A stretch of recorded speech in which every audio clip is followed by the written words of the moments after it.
Welcome to the Freedom Fridays podcast. With me, your host, Pete Clark, the Whispers guy. Work seems to expand to the time that we give it. And I've been investing my time, occasionally on a Friday, to explore how we use our time, our energy, our attention, and the impact it has on our identity.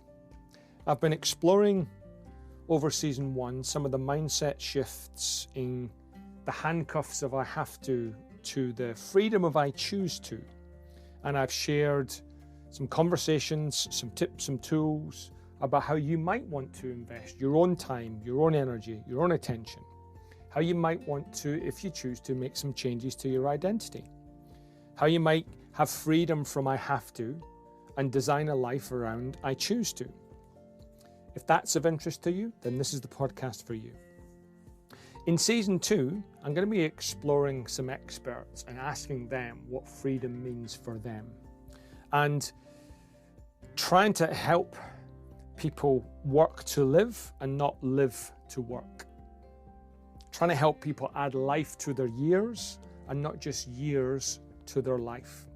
So let's dive on in, and here's season 2. Welcome to the next episode of the Freedom Fridays podcast. This week, having spent a lot of time in client and customer land, almost every person I speak to talks about, we've got tons going on, right? There's lots of change. And so I thought it'd be really appropriate to speak to someone who's got tons of experience in the change world. So I'm going to welcome onto the podcast today, Karen Simmons. Hi, Karen. Hi. Hi, Pete. How are you?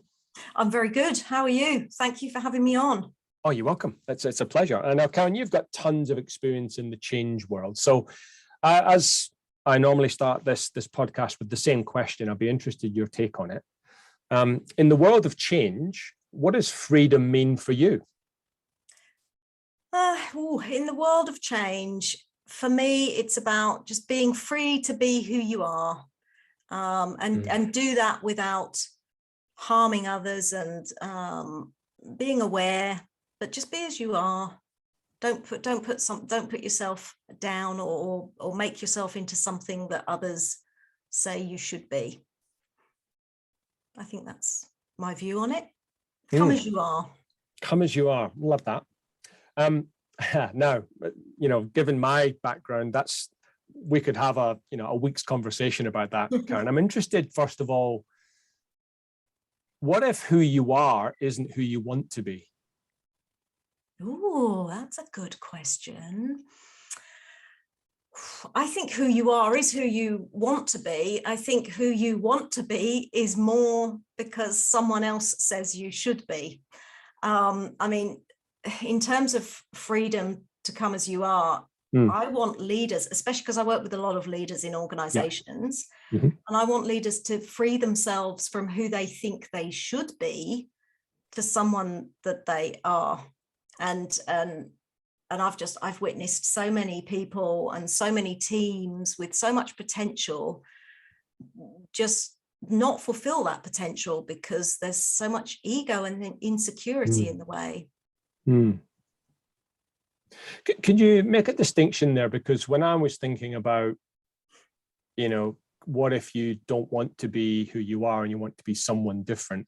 In the world that we've existed, in our careers, we've been trying to help and support people get better, better communicators, better able to deal with change, whatever that means, maximizing, optimizing our potential.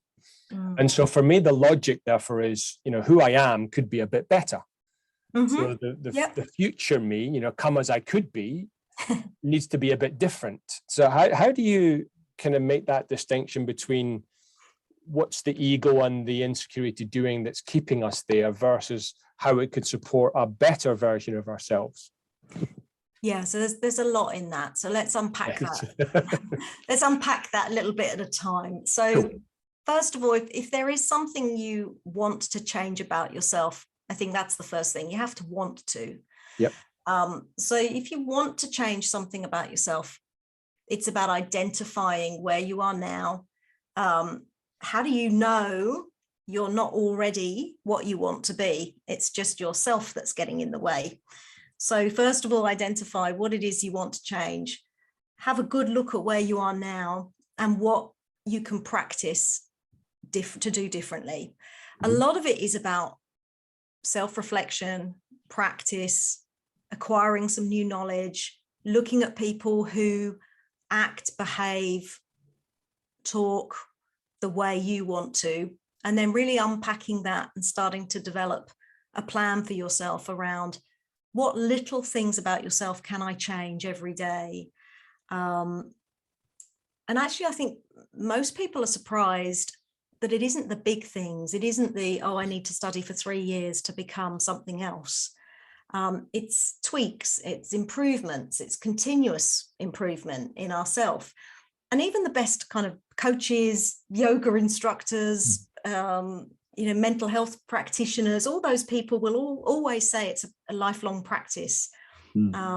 We're fundamentally a work in progress. And I think that's why I like the Come As You Are, because we're all a work in progress and we're all winging it. And none of us know for certain what's around the corner. So if we can just practice and be clear about what we want to be and who we want to be, and just get out there and try something different, keep moving forward. That's a fascinating insight, Karen, because I'm almost a persona came to mind of your classic experienced leader who, when Karen or Pete show up and they say, no one really knows what's going on, some of the words you said, you can almost, feel the shoulders bristle and them look at you and go, no, I do know. And we know what's going on behind the scenes. I do know what's going on, this, that, and the other with my business, with the market, with my customers. How would you approach someone that was so stuck in their current way of being that they couldn't see themselves beyond that? It's about slowly, what's the word I want to say? Just slowly chipping away at the mask. And some of us have very large, heavy masks that we wear every day. And it's a lot lighter once you've got rid of it. But it takes first of all sort of some self-reflection, and it takes some vulnerability to change. You have to make yourself vulnerable, otherwise you get no movement, right? You have to go into unstable territory to actually change anything. It's almost like physics, really. You have to get, for every action there's a reaction, and you have to kind of keep testing and keep trying and keep moving forward. I don't believe there's a formula. That's the thing. I struggle to articulate how I approach these things because we're all so unique, and every individual is in their own unique starting place. So one of the things I practice is meeting people where they are, and moving from there. It's something I say quite a lot, meet people where they are. It's something that my own team and my own associates and myself, it's one of our principles. Meet somewhere that, meet the organization or the leaders where they are and move forward from there. Don't try and jump to where they should be or ought to be, because the pathway is completely different depending on who you're dealing with. I don't know how this will sound, but I think, if you asked me that question or I asked you that question, we'd kind of know the intention of the question and we might be able to articulate it. What about those people that might be listening that would have or are dealing with people who've got relatively low self-awareness? And when asked the question, who are you? Well, I'm Pete. And where are you at? Well, I'm here. How do you help see someone beyond that little bit? That's a difficult question to answer because again, I would meet them where they are. So if you say to me, you're Pete, and I'm here, my next question would probably be that's great. So who's Pete? And really get someone to try and kind of give some literacy around who Pete is. So what does Pete like to do? What's the best thing you've ever achieved in your life? What's the worst moment? Really kind of sort of step into who is Pete a little bit more before moving on to the next question of, well, I am here.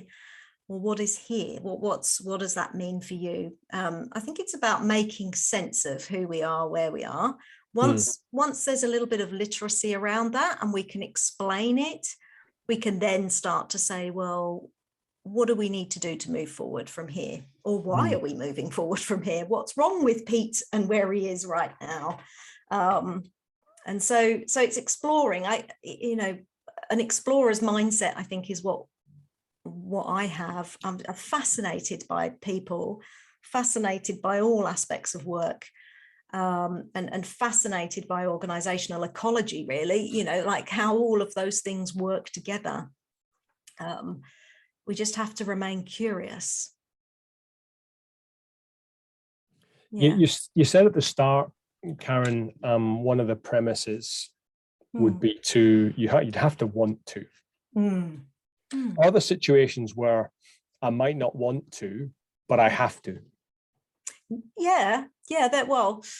There are situations sometimes where you have to change. If we're talking about leaders in organizations, for example, or even employees inside organizations, if an organization is changing direction or is going to do something differently in service of sustaining that organization through periods of change, then there's inevitably going to be times when there will be a have to. But that's still a choice for you as an individual, because if you choose not to, for fear of failing or for fear of not doing it as well as somebody else, or of looking like a fool because I don't really understand this new way of doing things, that says more to me about the psychological safety within the organization than it does about the human being being impacted by the change. So if you have to change, you really have to give yourself a good reason for it. And that has to be something that you can understand and connect to. So I would spend quite a lot of time on connecting to purpose. Why is the organization changing? Why does it need to change? Why do I have to change? And what's that going to take for me to be able to connect to this new way of working or new IT system, whatever the transformational change might be. But it's always a choice. I think sometimes we forget that change it is always a choice, because you do have a choice not to, but it doesn't necessarily mean that you'll always have a choice to stay doing what you want to do, because your context may change around you. So it's bringing awareness to that, I think, is the first step. Yeah. I thought it just struck me, Karen, and certainly one of my Achilles heels, that's a relatively big Achilles heel, is I get stuck in comparison. And so, come as you are. Yeah, Pete, you're okay, right? But compared to him or her or they or them, it's like, mate, you are just average, big time average. How would you help? Well, I'm not asking for, public therapy here, but how would you help someone, I guess, quieten that voice or deal with or navigate the inevitable comparisons that we get thrust down our phones and eyes and ears constantly? Yeah, God, it's so true. And it's one of mine as well. I'm a big fan of Carol Dweck's The Growth Mindset and the New Psychology of Success, her book, and research that backs that up. Comparing ourselves to others is one of the hardest conditions of mindset to shift, right? In Carol Dweck's work, she talks about other conditions like overcoming obstacles, challenging ourselves. But comparing ourselves to others is a very fixed mindset. We are comparing ourselves to something else, rather than comparing ourselves to tomorrow, from today, if you see what I mean. So are we better tomorrow? Am I better on the next podcast than I was on the last one? I should be comparing myself to my own performance, not not sitting here thinking, oh my God, I'm not as good as Brené Brown on podcasts and I need to be as good as her. She's fantastic. That just keeps us locked in a deterministic view of the world, and it keeps us locked in the performance zone, which is not necessary as if we're trying to grow and improve. We need to be much more of the learner's mind.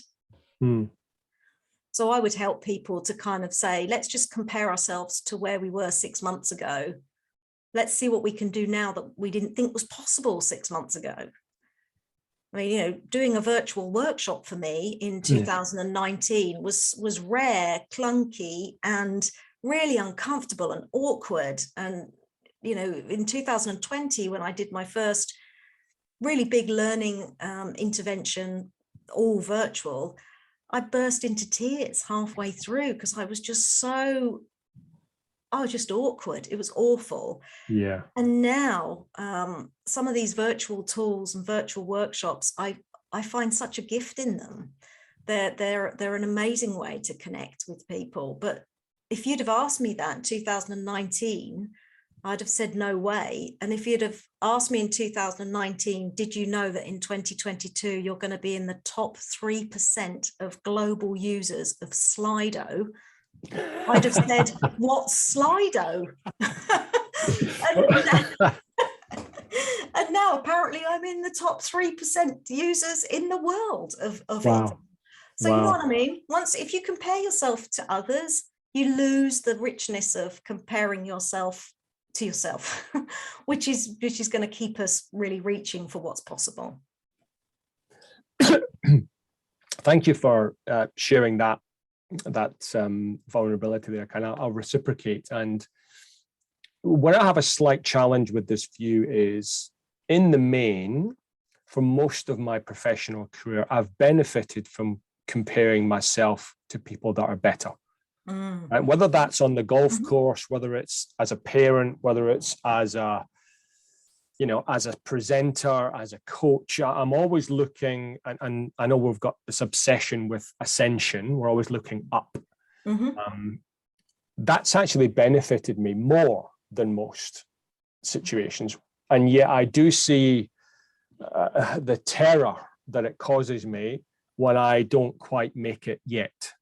Right. And I'm wondering if you have a view on, because it's almost like we should compare ourselves to ourselves, yes, but until I can see someone fully finger type, then I'm going to just keep going with my two fingers. There's got to be a better, different way. How do you help someone, me, reconcile the upside of comparison with the downside of comparison? Yeah, I think my first question to you is, who are you competing with and what's the competition about?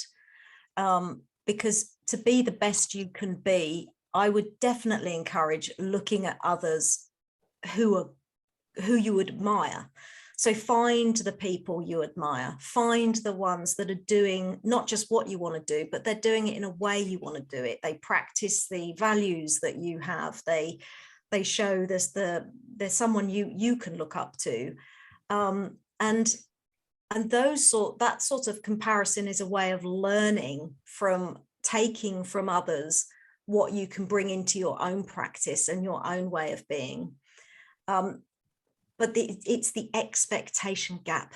That's where the terror comes in, to use your word, where you expect to be as good as Brené Brown talking about vulnerability and shame, and then you don't quite make it, and the expectation gap is way too big. It's way too big.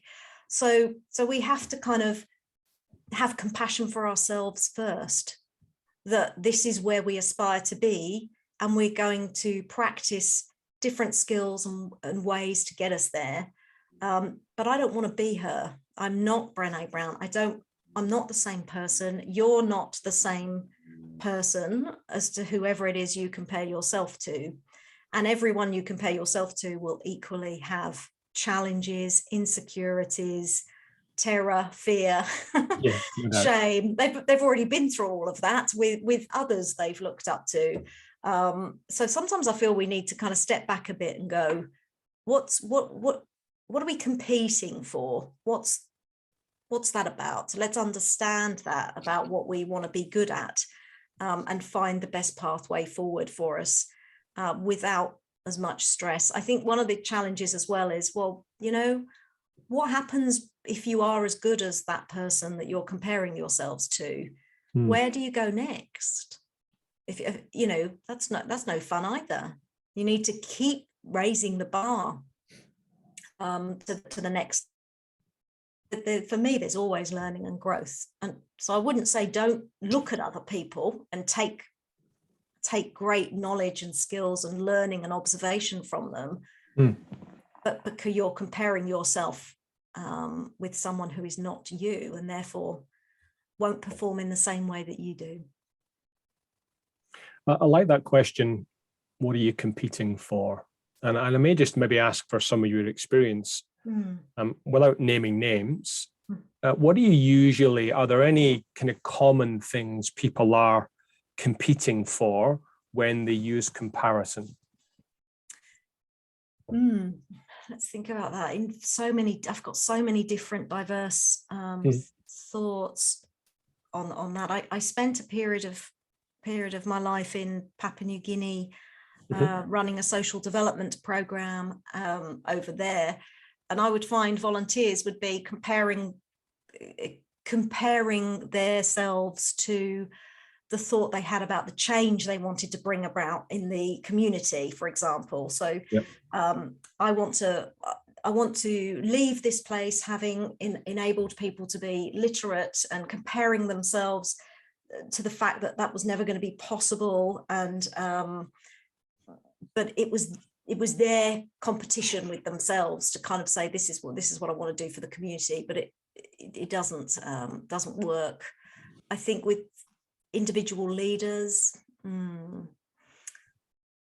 comparing yourself. Let me think. I'm struggling to think of an example. Ask me another question. Let me think about that one. Ask it in a different way. Maybe that will connect. Well, let me maybe just reflect on that question for myself. If I think about the upside and the downside of comparison, and that reframe question. So, what am I competing for? Part of me wants to say I'm competing for the right, but I don't mean like a human right, the right to optimize my potential. I'm also competing for, I guess, if I go pretty deeper, I'm competing for love and acceptance. And there's a whole raft of things in between my right to optimize my potential and competing for love and acceptance. Yeah, very interesting. The love and acceptance piece as well. I think again that comes back to the fundamental question: is can you compete for that? Really, you either have it, you either are or you aren't. Not to get too philosophical and too deep about it, but I wrote a poem about the human race that I put out online, and one thing that always struck me, and I put it out on social media, saying we are the human race, we're not in a human race. And I think, I like that distinction. That's the distinction I try and make with people who I coach. It's like,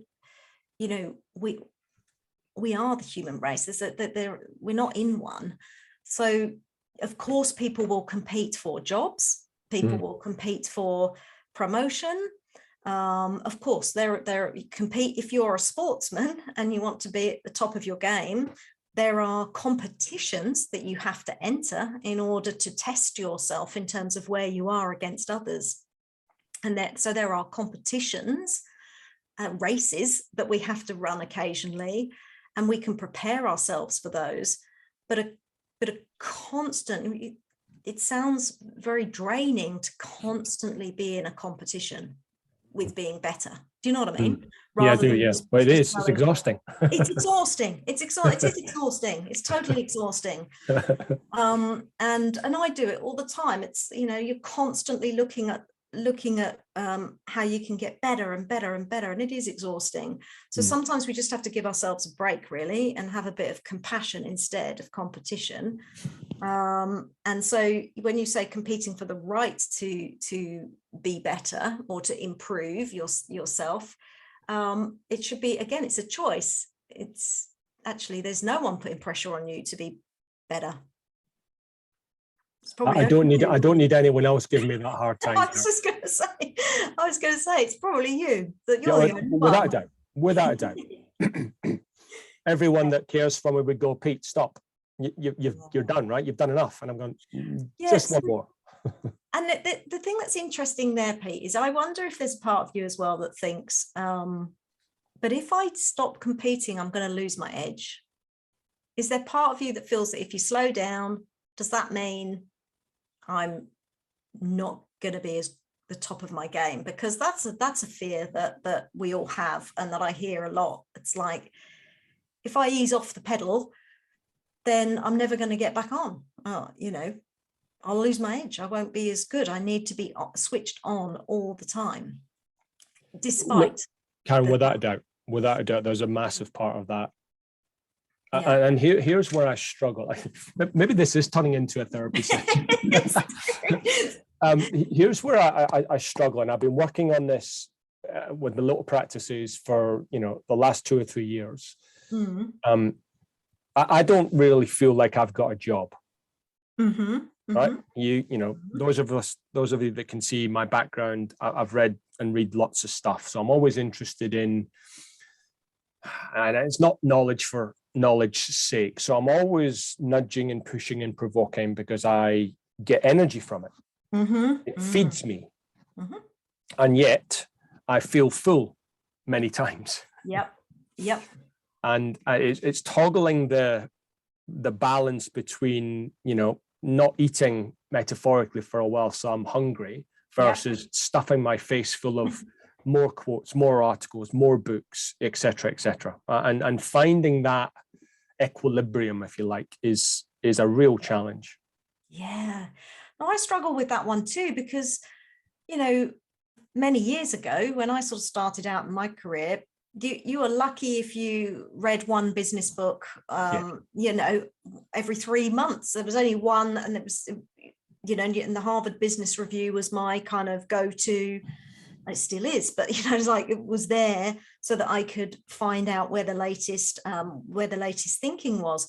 But if you think about the rate of information flow now, it's not a surprise that you can look up change management and you'll find 195 different books, resources, methodologies, ways of doing things. And if you don't read them all, you think you're missing out. Yeah. But the irony of that, Pete, is if you go to university, you'll probably only study 4 or 5 of them. And then by the time you come out of university, there's another 500 that have been produced because knowledge is so accessible now. Yeah. And I'm quite a big fan of Warren Berger's The Beautiful Question. He talks about the currency of knowledge is going down, but the currency of questions is going up. It's not about knowledge. We can all find that. But do you know what you're searching for? Do you know what the right question is? So that you've got a point to your search, as it were. And I think that's, for me, what's changed. Is it used to be you had to read all of the big heavy textbooks, you had to know everything, you had to be on top of everything. Actually, I find more and more with my learning experiences, my coaching and consulting as well, the curation is what we do now. We curate the sort of latest thinking for people so they don't have to trawl through it. And then it's the question, so what? Okay. But I do hear you, and I feel for you, because I struggle with that too. I'm just constantly feeding myself with new books, and now I can't remember who said what and which book that nothing, and whether it's on Audible, whether it's a Kindle book, or whether I actually bought it. Yeah. So yeah, it's a constant struggle. Agree. I think many people listening would be of the same ilk, Karen. I read recently that the half-life of an engineering degree, which means 50% of what you learn is either redundant or being overtaken by updated technology, is about 18 months. Yeah. So people doing an engineering degree now, by the time they leave uni 3, 4, 5 years later, half of what they know is now obsolete. And that for me is why we need more people coming out of university with explorer mindsets. They've got to want that thirst for exploring, to be inclusive, to listen to different diversity of thought. You know, we need people who are open to seeing things and acquiring knowledge in different ways. You don't want people coming out and going, phew, that's 3 years of my life over and done with. Now I'm going to stick with that deterministic view and just get, you know, the best job I can at the most money without thinking more laterally around what else is out in the context. That's, I think, the big challenge.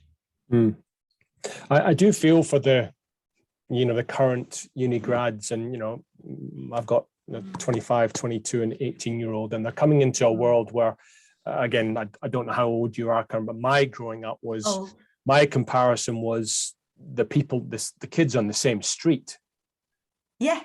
Whereas the comparison now is in the flick of a scroll, you've got comparison to the rich kids of Florida. I was never exposed to that as a kid. No, I was never exposed to anyone who'd been to university. So, I think, they were always the posh kids, so things changed dramatically over the last few years. And I agree with you. I've got some step children, one is 30 and one's 29 now. Yeah. So they, and one is graduated, and she's a nurse profession, but also wants to do other things, right? Whereas many years ago, that would have been what you did. You studied to be a nurse, and so that was it. It's like, well, actually, I want to be a nurse, but I also want to have a floristry, and I want to do something else with my life, as well as giving some of my time up for nursing. I mean, I think it's fabulous, provided that we can create workplaces that enable that and don't admonish that thought. It's okay for people to want to do different things and experience different things in their life. It's just different now. So I'm in my 50s, and I think people of my age group, we need to kind of get out of the way of enabling the kids to do things in the way that's going to be right for them going forward. We have to give them the right nurturing environment for that to happen. Karen, so just on that, can I just ask your thoughts then? Does that mean that we need to be redefining the meaning of work and or the meaning within our work? I think it's happening. Yes, I think yes to both, because that is happening. People are finding different meaning behind work, and the economics, the whole ecosystem's different. In my day, when I was first starting out in my sort of career, I think I was extremely unusual for I didn't go down a specific route. I went very broad and worked across many industries, which I think is more common now. My neighbour's daughter, it was, and your children are probably the same age, came out of university having not had the ability to go on placement because she was a COVID university grad, couldn't go out, just had to learn the theory. And I'm so incredibly grateful to one of my clients who's a very forward-thinking HR director who acknowledged that the degree, the work that she'd done would be great for a project in their organization, and took her for 3 months. Before that, she'd applied for thousands of jobs, full-time jobs, not got anywhere. After that 3-month assignment, suddenly she's got 2 or 3 job offers, and now she's kind of choosing where she wants to be, in her words, for the next 2 years. Wow. So only for the next 2 years. So very different mindset, but there are different things. So there are progressive leaders out there that will start to look at chunking the work down so that we can say, what are the skills that we need to lock in for this piece of work? And then we have to be happy to let them go and go, well done, move on, do something else. Because I think that's the way it's going. Work needs to be very focused around the job that needs to be done. And communities will be formed in different ways, I think, over the next few years. Interesting. Karen, I'm going to be a little bit cheeky, if I may. Would you happen to have that poem to hand? Poem, that secondly, I wrote, yes. If you do, would you be willing to share it? I can share it. Yeah, I wrote this. So I wrote the poem "Come As You Are" after about 3 years of being in Australia.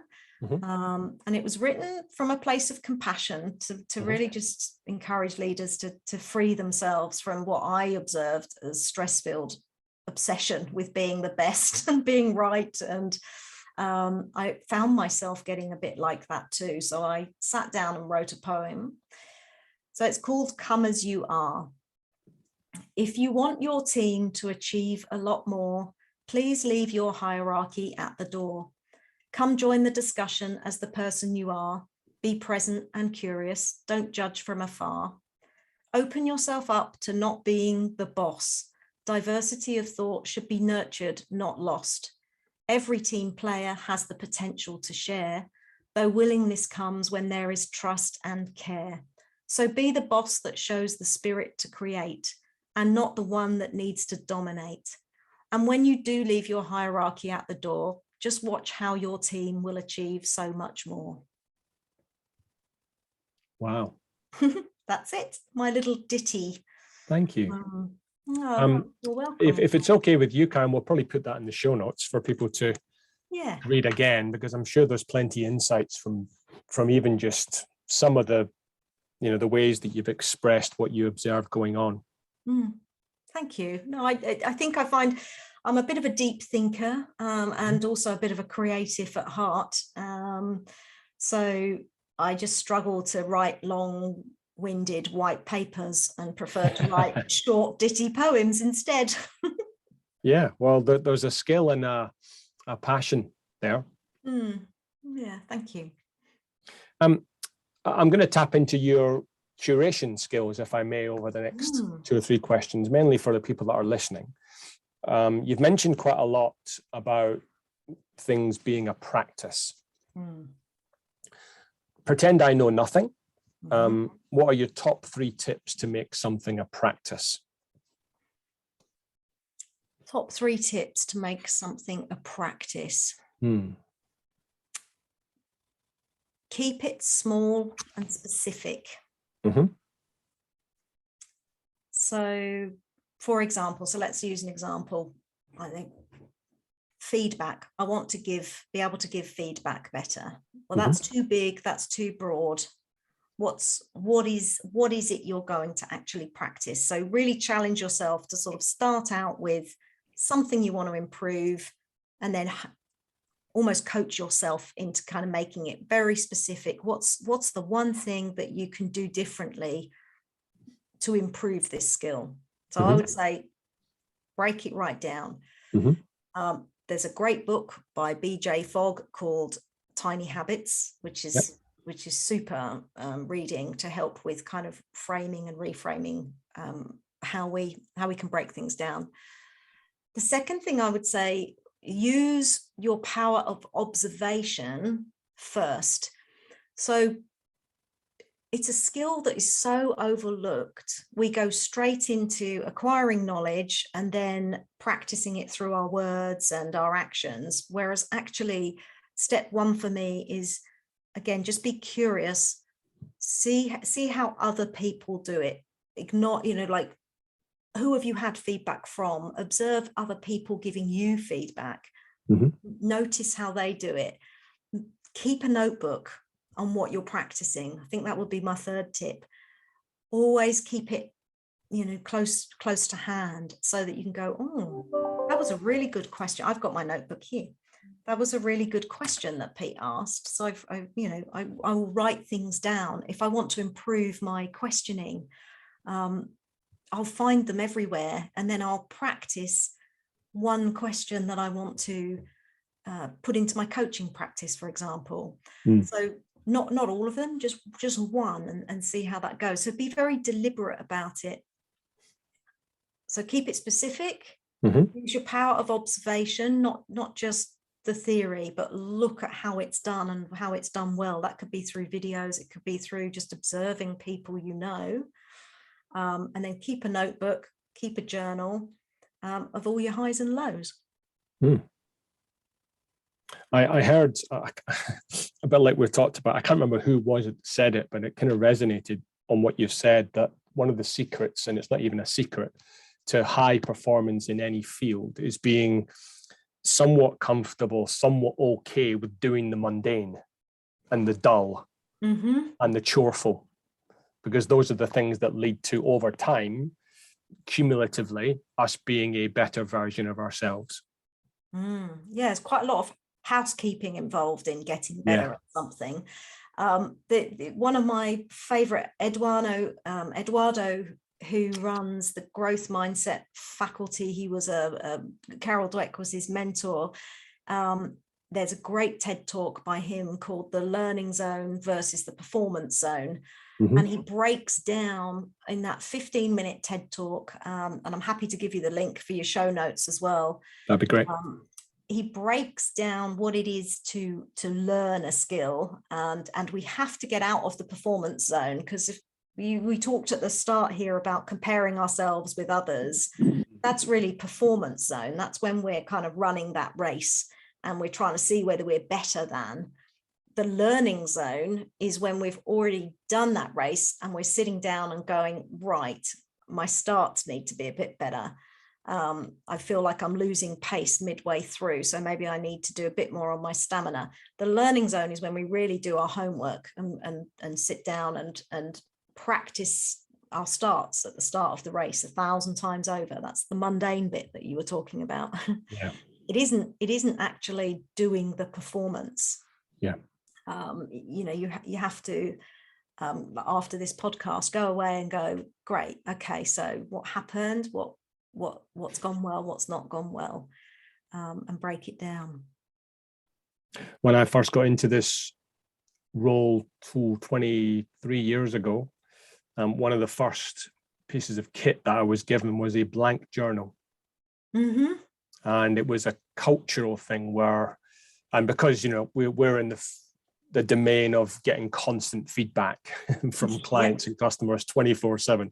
There's a blessing in that and a curse, but the cultural aspect was every delivery, there was a win, learn, change conversation. Every delivery, there was a win, learn, change journal, even if it just took a minute. And so consecutively and cumulatively over time, it was impossible not to get better. Yeah. If I co-facilitate with someone, after every day of facilitation, win, learn, change. Yeah, what did we do well? What did we learn from what we did? What needs to change? What am I going to practice tomorrow? It's really good discipline. It actually does require discipline, doesn't it? It does, yeah. And I find people have got so much on their plate, perceived to be on their plate. They're trying to cover themselves across everything, that the usual mask is, I don't have time. I don't have time to do the housekeeping. I don't have time to do the mundane because I can't get quick results. And all I'm being judged by is the results that I create. Yeah. And there's such an irony in that. There is. And it's a short-term win over a long-term gain. Yeah. You may actually get by, for the short term, but you're not going to sustain the gains that you want if you don't give yourself time to practice. And certainly in coaching, I do a lot of group coaching, so I'll take a leadership group on a coaching journey, and more often the fruitful conversations are in why we didn't do what we said we were going to do. Yeah. They are rich conversations, because it's not so much the action, but it's okay, you chose the action, then you didn't do it. So who is getting in the way of you doing that? Do you really want it, or do you not want it? Because we know without motivation, change is incredibly difficult. The have to change is, again, a short-term fix. It's not going to sustain us. So we have to find the will, not just. And I read it was, again, one of those references from a while ago. It was heart surgery patients, when told by the doctor, you have to change your lifestyle, otherwise you will die. And only 38% actually did. So on the pain of death, some would say possibly the most significant consequence, still people weren't able to make the changes they said they wanted to. Yeah. It's that's a staggering statistic, isn't it? It's staggering. It is. It's staggering how we've made any changes given that statistic. Exactly. And I, like for me, that would mean just getting rid of all of the food out of the house that I wasn't allowed to eat. If it's not put in your path, then you can't be tested, right? Yeah. So there are ways to do things. It's you have to get very creative from a change perspective for people who are one of that sort of other 60-odd% that won't even listen to the most scary reason for change. You have to get quite creative. It's fun. That's why I enjoy it. Karen, I'm conscious of time. I'm going to, if I may, ask you a final question, but it could be quite a big question. So feel free to play or pass. Okay. You've talked a lot about the masks that we put on, and I'm just wondering if in your curation experience, are there typical masks that we put on, and therefore, what are we hiding from? What are we hiding from? I think we're the other, well, there's two parts to that question, isn't there? The first one was, what are the typical masks that we put on? There's some great reading in Brené Brown's work on vulnerability, and she talks about armored leadership, the fact that we put on a lot of armor. I get the analogy of masks from the work I've done with a tool called the Strength Deployment Inventory from Core Strengths, which really gets to the bottom of what motivates us. And typically it's the tribal thing. So we put on masks to fit in. So if I am working in a culture inside an organization that behaves in a certain way and expects me to behave in a certain way, then I have, if I'm not that person and I choose to work there, then I have to wear a mask to try and fit in. So for me, we most frequently put on masks when we are trying to fit in. I don't think there's another better way to describe it, really, which is where the diversity and inclusion for me is so critical for psychological safety. If you have a psychologically safe environment, you won't need to wear a mask because you can come as you are. If it's not a psychologically safe environment, then I'm quite intuitive now after 30 years to know when someone's wearing a mask, because I can feel that energy. They're not they're not being allowed to be who they are in that circumstance. So I think that's the tip. That's how I typically see it. And it also shows up for where insecurities again, and that kind of ego. But it's all to do with fitting in, I think, in my experience. The second part of your question then was around, I've forgotten already. What did you say? It was two parts. What are we hiding from? Oh yeah, what are we hiding from? I think we're hiding from the shame and the insecurity. It's the insecurity of not being clever enough, not being good enough, not being brave enough, looking stupid, feeling a failure. Someone's going to think bad of me. All of those things that come from a sense of conditions of a sort of deterministic view of ourself. So it's ourself really at the core that we're masking because we feel we're not good enough. So if we feel we're not good enough in this environment, we'll mask up and we'll try and fit in through taking our cues from how others are, because it's the way that people treat you.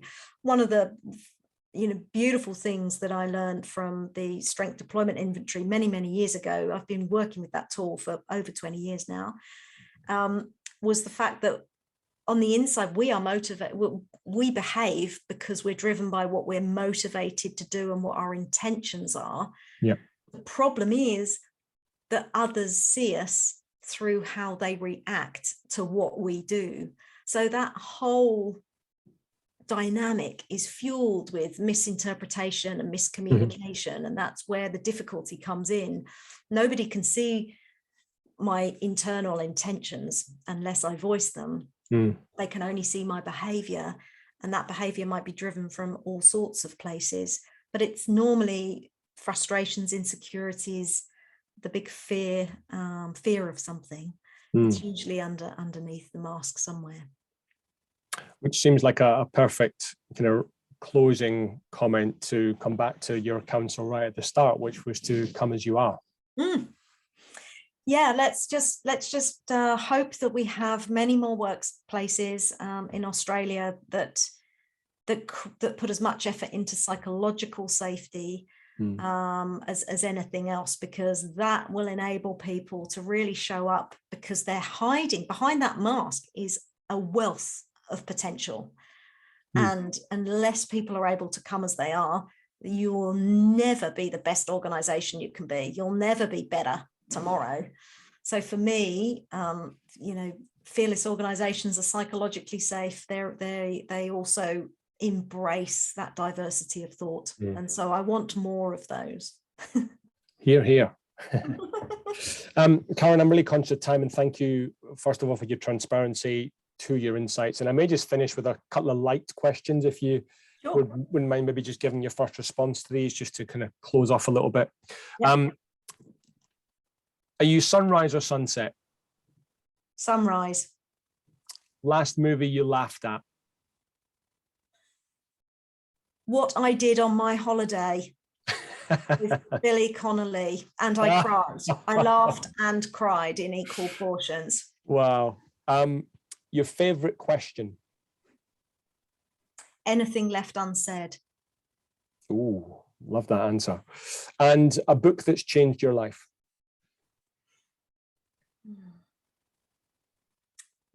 Mindset, The New Psychology of Success. Cool. Karen, thank you so much. I appreciate what you've shared, your vulnerability. We'll put all these notes and stuff in the show notes for people if they're interested. And thanks again for your time. Thank you. Thanks, Pete. Really enjoyed that. Thank you. You're welcome. Bye.